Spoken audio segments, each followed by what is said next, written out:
The morning sun hadn't quite peeped over the horizon when Mai hurried through the back door of Golden Cup Diner, tying her apron with practiced movements. The familiar scent of coffee and freshly baked bread wrapped around her like a warm blanket, but it did little to calm her nerves. Another day of sideways glances and barely hidden smirks awaited her. "Hey, look, it's our favorite stuttering server," whispered one of the regular customers loud enough for everyone to hear, causing a ripple of suppressed laughter across the morning crowd. May kept her head down, focusing on arranging the silverware just right, each fork and knife perfectly aligned.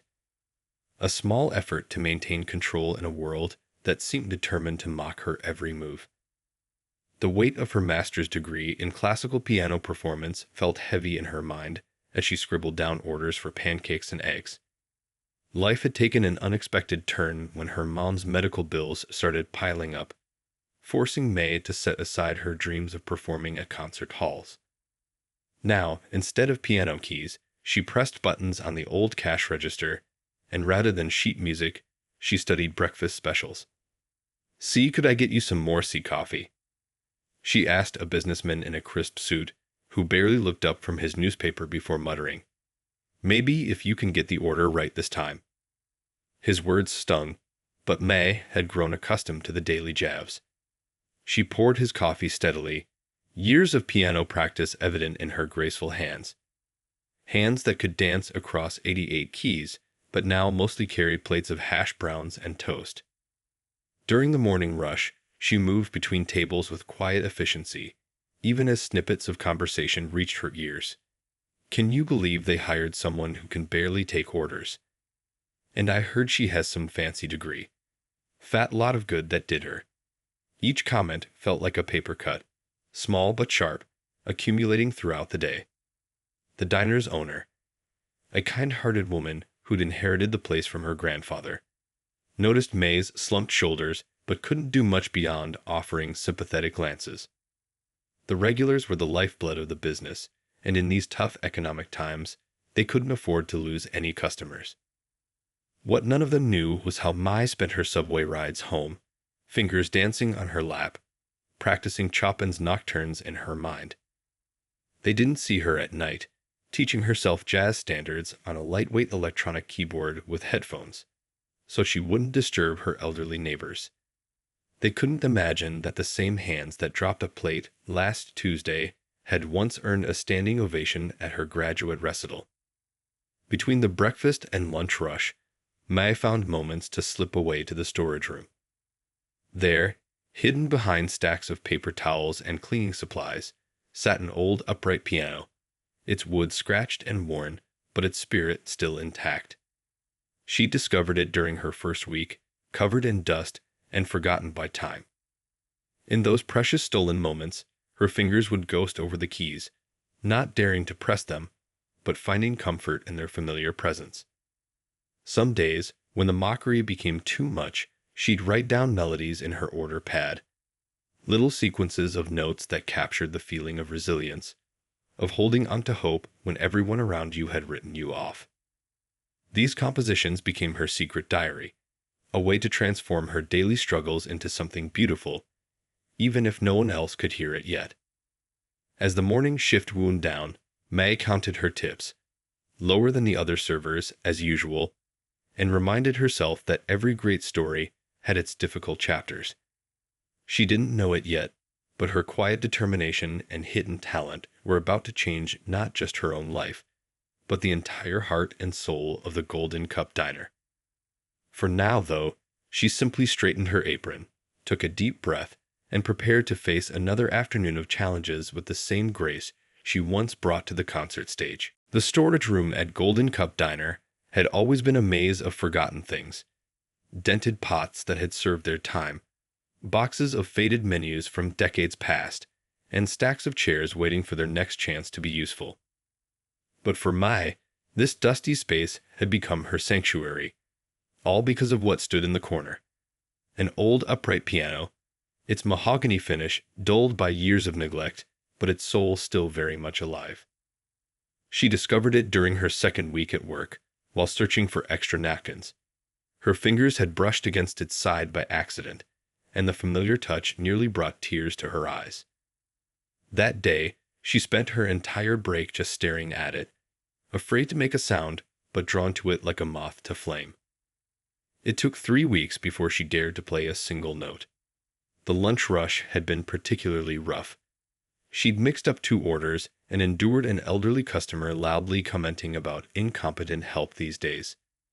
When her break finally came, she slipped into the storage room, closed the door quietly behind her, and pressed one key. The note rang out, surprisingly in tune, as if the piano had been waiting just for her. From then on, every break became a small concert. May would carefully stack boxes to create a path to the piano, making sure she could quickly return everything to its place. She'd roll up her sleeves, still spotted with coffee stains from the morning rush, and let her fingers remember who she really was. Beethoven's Moonlight Sonata would float between the shelves of cleaning supplies. Debussy's Clair de Lune would dance among the spare light bulbs and paper towels. One day, while playing a piece she'd composed about her mother's smile, she didn't hear the door creak open. Raj, the young dishwasher, who always gave her an extra portion at staff meals, stood frozen in the doorway, a box of detergent forgotten in his hands. May's fingers stumbled to a stop as their eyes met, her heart pounding with the fear of discovery. But Raj didn't laugh or mock. Instead, he quietly set down the box and whispered, "That was beautiful." Like something from a dream. Before Mai could respond, he added, "Your secret's safe with me," and slipped away, leaving her with a mix of relief and something else. A tiny spark of hope that maybe, just maybe, her music could touch others the way it touched her. Word began to spread through the kitchen staff in whispers and wondering glances.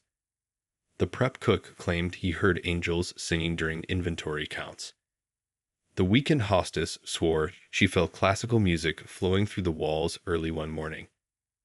None of them betrayed May's secret, but they created a protective bubble around her, running interference when customers were particularly cruel or finding excuses to give her extra break time.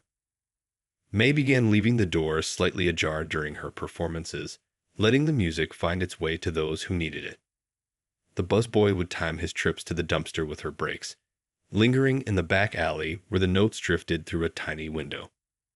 The morning baker would slow his kneading to match the rhythm of her playing. Even the grumpy prep cook was caught humming one of her melodies while chopping onions. She started bringing sheet music from home, tucked carefully in her bag alongside her apron. During quiet moments, she'd jot down original compositions on the backs of old order tickets. Songs about resilience, about dreams hidden in storage rooms, about finding beauty in unexpected places. The piano's slightly out-of-tune keys became her confidence, each one holding a piece of her story. What Mai didn't realize was that her music was slowly changing the heart of the diner itself. The storage room had become more than just a hiding place. It was transforming into an incubator for something magical, something that would soon spill out into the dining room and change everything. The same walls that had witnessed her humiliation would soon echo with something far more powerful than mockery, the undeniable truth of who she really was, waiting for the right moment to emerge. Friday nights at Golden Cup Diner were always special. The regular menu would be replaced with house specialties, the lights would dim just a bit, and local musicians would transform the humble diner into something magical. But this particular Friday started with chaos. The scheduled performer had called in sick just 2 hours before dinner service. The owner paced behind the counter, phone pressed to her ear, calling every contact she had. "What do you mean you're booked? It's such short notice, I know. But..." She hung up with a defeated sigh, running her hands through her graying hair. The regulars were already starting to file in, expecting their weekly dose of live music with their meatloaf and pot pie. In the kitchen, Raj couldn't stay quiet any longer. He watched May refilling salt shakers with trembling hands, probably already dreading the complaints that would come when people learned there would be no music tonight. "Mrs. Lee," he called out to the owner, his voice stronger than he felt. I think I might know someone who could play tonight." May's head snapped up, her eyes wide with panic as Raj continued, "She's actually here right now. And she's amazing. Better than anyone who's played here before." The salt shaker slipped from May's fingers, scattering tiny white crystals across the floor like fallen stars. Mrs. Lee looked between them, confusion slowly giving way to understanding as she remembered the whispers about music from the storage room. "May," she asked softly, "is this true? Can you play?" The entire kitchen had gone quiet. The sizzle of the grill seemed to fade away as all eyes turned to May, who stood frozen, one hand still clutching an empty salt shaker. Her mouth opened and closed, but no words came out, not even a stutter. "I've heard her," the prep cook chimed in, breaking the silence. "It's like nothing you've ever heard before." The weekend hostess nodded enthusiastically, and soon the whole kitchen staff was vouching for her talent, their words overlapping in an eager chorus of support. Mai felt tears pricking at her corners of her eyes.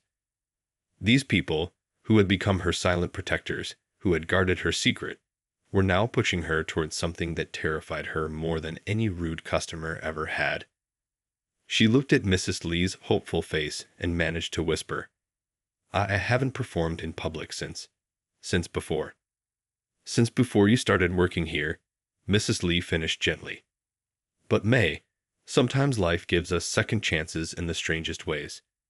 She gestured to the dining room, where the tables were filling up with regulars, including those who had mocked May just that morning. "You don't have to if you don't want to." "But that piano in the storage room, it wasn't always there. It was my grandmother's. She used to play here every Friday night, saying that good food feeds the body, but good music feeds the soul." The dinner rush was starting. Through the kitchen window, Mag could see the couple who always complained about her stuttering, the businessman who never looked up from his phone, the lady who had once demanded a different server because May was too slow. Her hands began to shake again, but this time with something different than fear. "The piano," she said quietly. "It needs to be tuned." But Raj was already grinning, pulling out his phone. "My cousin's a piano tuner. He owes me a favor. He can be here in 20 minutes. What followed was a flurry of activity. The storage room piano was carefully wheeled out, decades of dust wiped away to reveal gleaming wood beneath. Raj's cousin arrived, tools in hand, and worked his magic while the kitchen staff ran interference, keeping customers happy with free appetizers and extra coffee. May disappeared into the bathroom, emerging in a clean uniform, her hair neat but her face pale with nervousness. The usual Friday night crowd watched with mixed expressions as their clumsy, stuttering server approached the piano. Some snickered behind their menus, others watched with puzzled interest, and a few began to whisper unkind predictions about what was about to happen. The kitchen staff lined up at the service window, pride and worry warring on their faces as Mai sat down, adjusted the bench, and placed her trembling hands on the keys. In that moment, just before she began to play, the diner held its breath. Nobody could have guessed that what was about to happen would change everything, not just for Mai, but for every person in that room. The next few minutes would shatter assumptions, heal old wounds, and remind everyone that sometimes the most extraordinary music comes from the most unexpected places. The first notes floated through the diner like drops of rain on a quiet pond. May's fingers moved tentatively at first, playing a gentle melody that seemed to rise from her very soul. It wasn't a classical piece everyone expected. Instead, it was something entirely new, something that spoke of early mornings and quiet dreams, of coffee cups and kindness found in unexpected places. The businessman who never looked up from his phone slowly set it down, his coffee growing cold and forgotten. The lady who had complained about May's stuttering sat with her fork frozen halfway to her mouth, eyes wide with disbelief. In the kitchen, Raj and the other staff members pressed against the service window, their faces glowing with pride. As May's confidence grew, so did her music. The melody transformed, weaving together classical techniques with something more modern, more personal. Her right hand danced across the higher keys, creating a delicate pattern that reminded everyone of sunlight streaming through windows at dawn. The same sunlight that greeted her every morning as she tied on her apron and prepared to face another day. Then her left hand joined in with deeper, richer tones, building a foundation that spoke of struggle and determination. The music began to tell her story, their story, the daily life of the diner itself. You could hear the morning rush in the quick, staccato notes, the quiet moments between customers in the gentle pauses, the hope that kept her going in the soaring melody that rose above it all. A young child, who had been fidgeting in her booster seat, stood up on her chair, swaying to the music until her mother, equally entranced, absently helped her down to dance in the small space beside their table. Other diners began to nod in time, their expressions softening as they recognized pieces of themselves in the music. Everyone knew what it felt like to hold onto a dream while life had other plans. The couple who always complained about slow service sat completely still, their hands finding each other across the table as the music swept through the room. One of them wiped away a tear, trying to hide it by pretending to adjust his glasses. The prep cook, still in his apron, leaned against the doorway to the kitchen, his usual scowl replaced by a look of wonder. Mrs. Lee stood behind the counter, one hand pressed to her heart. In May's music, she could hear echoes of her grandmother's playing from years ago, but there was something new here too. Something that was transforming her family's diner into something magical, something more than just a place to get a good meal. As the piece built toward its climax, May's whole body swayed with the music. Her shoulders, usually hunched with anxiety, were straight and proud. Her face, typically hidden behind her hair as she took orders, was lifted, eyes closed in complete concentration. She wasn't just playing the piano. She was finally, truly, being herself.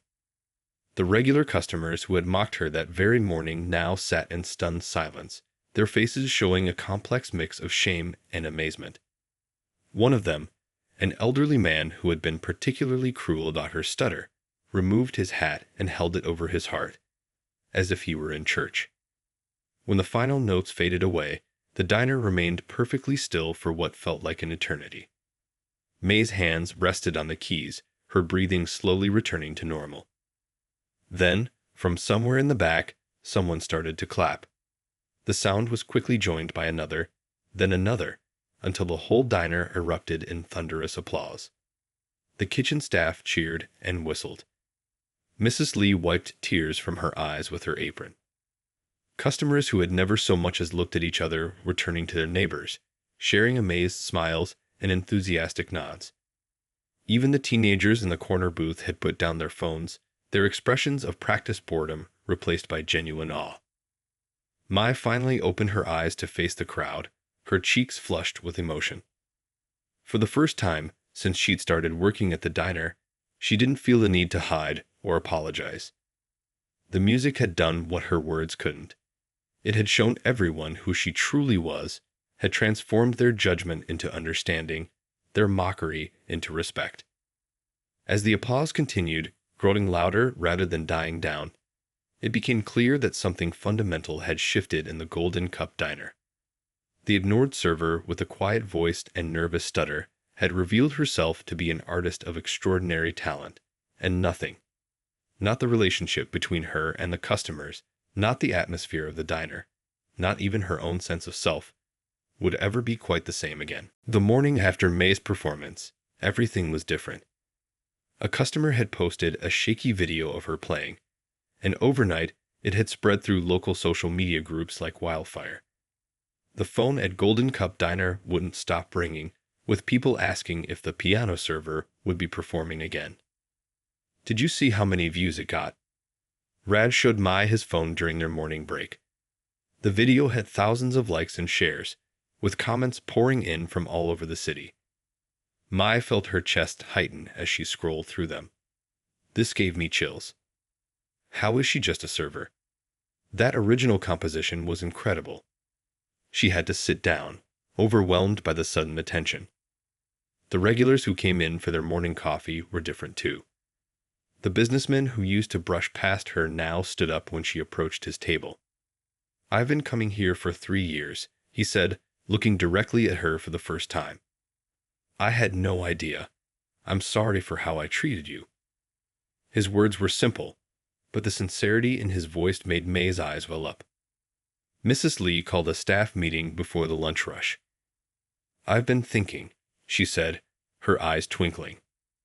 "My grandmother always said music makes food taste better. May, would you consider playing for us regularly? We could start with Friday and Saturday nights."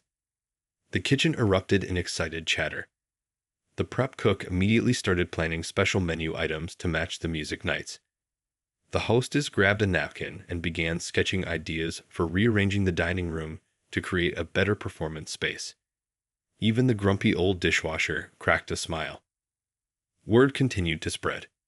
A local music teacher came in specifically to hear May play and left her card, asking if May would consider teaching some of her advanced students. A small article appeared in the neighborhood paper, featuring a photo of Mai at the piano, her face serene and focused. The writer called her the hidden gem of our local dining scene. The changes weren't just happening around May, they were happening within her too.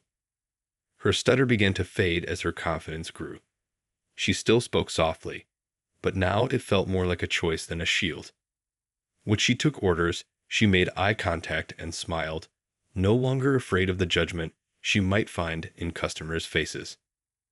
The couple who used to complain about her service became her most vocal supporters. They started requesting specific pieces, bringing friends to hear her play, and once even brought her flowers. "We've lived in this neighborhood for 30 years, the wife said, "and we've never been more wrong about anyone." One evening, a group of teenagers came in, giggling and filming everything on their phones. May's heart sank, expecting mockery, but they surprised her. "We saw you on TikTok," one of them exclaimed. "Our whole school is talking about you. Could you play that piece from the video, please?" Their genuine enthusiasm touched her deeply. The diner's atmosphere shifted too. During her performances, conversations would naturally quiet down, people leaning in to listen. Strangers began talking to each other, sharing their favorite pieces or discussing the music. Regular customers who had ignored each other for years were suddenly exchanging numbers, making plans to meet for future performances. Mrs. Lee watched it all with knowing eyes. The diner had always been more than just a restaurant to her. It was a place where community happened. Now, thanks to May, it was becoming something even more special. She quietly ordered new chairs, had the lights adjusted, and hired a professional piano tuner for regular maintenance. Late one night, after closing, Mai sat at the piano in the empty diner. Her fingers moved across the keys, playing softly as she thought about how much had changed. The same people who once mocked her now defended her fiercely if any new customer showed the slightest disrespect. The walls that had once echoed with whispered criticisms now resonated with applause and appreciation. A comment on the viral video had said, "Music has a way of revealing the truth about people." May thought about this as she played in the dimly lit diner. The truth wasn't just about her hidden talent. It was about how quickly judgment could turn to kindness, how stereotypes could shatter in a single moment, and how art could bridge the gaps between people's hearts. One rainy Tuesday afternoon, a young boy peered through the diner's window, his face pressed against the glass. May noticed him while wiping tables and recognized the look in his eyes. The same longing she once felt when passing by music stores. She walked outside, holding her umbrella over his head. "Do you want to come in and see the piano?" she asked, her voice gentle and clear. That simple moment sparked something beautiful. The boy, it turned out, lived in the neighborhood's community center. His eyes lit up when May let him touch the piano keys, and soon she found herself offering to teach him. Word spread quickly among the center's kids, and before she knew it, May was spending her Monday mornings, the diner's slowest time, teaching basic piano to children who couldn't afford regular lessons. "You don't have to do this," Mrs. Lee said one day, watching May guide tiny fingers over the keys. But May just smiled, remembering her own childhood, when a kind teacher had opened up the world of music to her. Actually, she replied, I think I do. The diner became more than just a place to eat. It transformed into a gathering spot for local musicians. A violin player who couldn't afford studio time would practice there during slow hours. A retired music teacher brought in his guitar, jamming with Maya during Sunday brunches. Even the grumpy businessman who used to complain about May's stuttering now stayed late after his meals, sharing stories about his days playing saxophone in college. One evening, while closing up, Raj suggested something crazy. What if we had a monthly concert? Not just you playing, but featuring all these amazing people who come here. The idea took root, and soon they were planning their first community music night. The regular customers jumped in to help. One offered to print flyers at his shop. Another volunteered to handle social media promotion. The first community concert was magical. The diner was packed with people from all walks of life. A young woman who worked at the grocery store revealed her stunning opera voice. The shy mailman surprised everyone with his talent on the drums. Mai accompanied many of them on piano, but more importantly, she had created a space where hidden talents could shine. Between performances, May's students from the community center played simple duets with her, their faces glowing with pride. The audience cheered just as loudly for their beginner pieces as they did for the experienced musicians. Parents who had never set foot in the diner before wiped away tears as their children played their first public performances. The local paper ran another story, this time calling the Golden Cup Diner the heart of the neighborhood's cultural revival.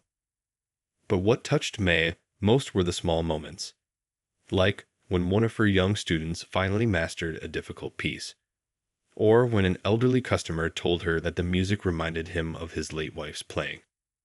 The same customers who once mocked her became her fiercest protectors. When a new customer made a snide comment about dinner theater, the regulars quickly set him straight. You have no idea what this place means to us, they said. The diner had become more than just a restaurant. It was a place where dreams were nurtured and community bonds were strengthened through music. May started keeping a notebook behind the counter, jotting down the names of people who wanted to perform at future events. The list grew longer each day. A group of nurses from the nearby hospital formed a choir and practiced during their lunch breaks. A teenager who had been struggling in school found purpose in learning jazz piano. The music was healing people in ways Mai had never expected. Late one night, after a particularly successful community concert, Mrs. Lee found May sitting at the piano, playing softly in the dim light. You've changed this place, she said, sitting beside her. Not just the diner, but all of us. May's fingers continued moving across the keys as she replied, No, we all changed together. The music floating through the diner that night was different from May's usual classical pieces. It was something new. A melody that spoke of second chances and unexpected friendships, of dreams rekindled and barriers broken down. It was the sound of a community finding its voice, one note at a time. As she played, May thought about how life's greatest transformations often start with the smallest acts of courage. Her journey from being mocked to becoming a community leader hadn't happened overnight. It had grown naturally, like a garden tended with care and patience, nourished by the kindness of others and the power of music to bring people together. 1 year had passed since that first unexpected performance, and the Golden Cup Diner had blossomed into something extraordinary. The old vinyl booths had been replaced with comfortable seats, warm lighting now hung from the ceiling, and the once-forgotten piano stood proudly in its own dedicated corner, polished and tuned to perfection. Mai still worked the morning shift, but now her presence brought smiles instead of whispers. Her notepad included both breakfast orders and music requests, and her voice, though still soft, carried a quiet confidence that made people lean in to listen. The stutter that once made her stumble was barely noticeable, like a leaf caught in a stream that had finally broken free. The morning rush had its own rhythm now. Regular customers would time their visits to catch May's informal practice sessions between serving coffee and toast. The businessman who once barely looked up from his phone now arrived early just to hear her warm up, his coffee cooling as he closed his eyes to listen. Sometimes, her young students would stop by before school, proudly showing off their homework pieces on the piano while their parents beamed with pride. A prestigious recording studio had reached out after seeing one of her performances online. They offered her a chance to record her own album, complete with a promotional tour. The news spread through the diner like wildfire, and for days, customers kept asking if she would leave. But May surprised everyone with her decision. "This is my home," she told Mrs. Lee, who had worried about losing her. "The music I make here means something special. It's not just about playing notes. It's about the people who hear them, the stories we share, the community we've built." The relief on Mrs. Lee's face was matched by the joy of the regular customers who overheard. The diner had become a unique blend of restaurant and music venue. The morning crowd could enjoy their eggs with gentle classical pieces, while evening diners were treated to everything from jazz to original compositions. Local music teachers started bringing their students for recitals, knowing the supportive atmosphere would calm their nerves. What touched May most were the small transformations she witnessed daily. The shy teenager who used to sit alone in the corner now played guitar with other young musicians during Sunday brunches. The elderly couple who once complained about noise levels had become the diner's biggest champions, arriving early to save seats for every community concert. The kitchen staff had their own musical traditions now too. Raj had learned to play the tabla, often accompanying May during special fusion performances that blended classical Western and Indian music. The prep cook hummed along as he chopped vegetables, and even the new servers were hired not just for their ability to balance plates, but for their appreciation of the diner's musical soul. One morning, a new customer came in, looking around with that slightly superior air that May remembered all too well. "I heard this place has a pianist," she said loudly. "But isn't it just a diner?" Before Mai could respond, the entire breakfast crowd spoke up in her defense. "Just wait," they said, smiling knowingly. "You'll understand soon enough." Mai took her place at the piano, her server's apron still tied around her waist. As her fingers touched the keys, she played a piece she had composed about this very moment, about how life sometimes takes unexpected turns that lead us exactly where we need to be. The new customer's face softened, her coffee forgotten as the music filled the room. Later that evening, after the dinner rush, Mai sat with Mrs. Lee, sharing a piece of the diner's famous apple pie. "Did you ever imagine," Mrs. Lee asked, "that dropping a plate of pancakes would lead to all this?" They both laughed, remembering how far they'd come. Through the window, they could see the sunset painting the sky in brilliant colors.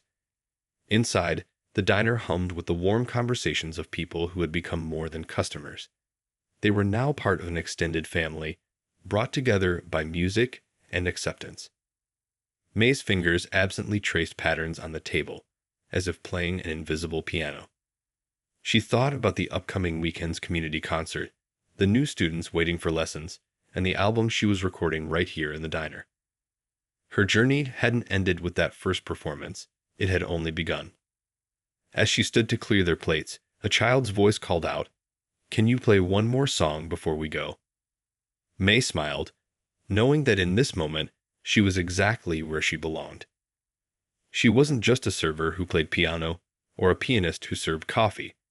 She was a bridge between worlds, proving that sometimes the most beautiful melodies are found in the most unexpected places.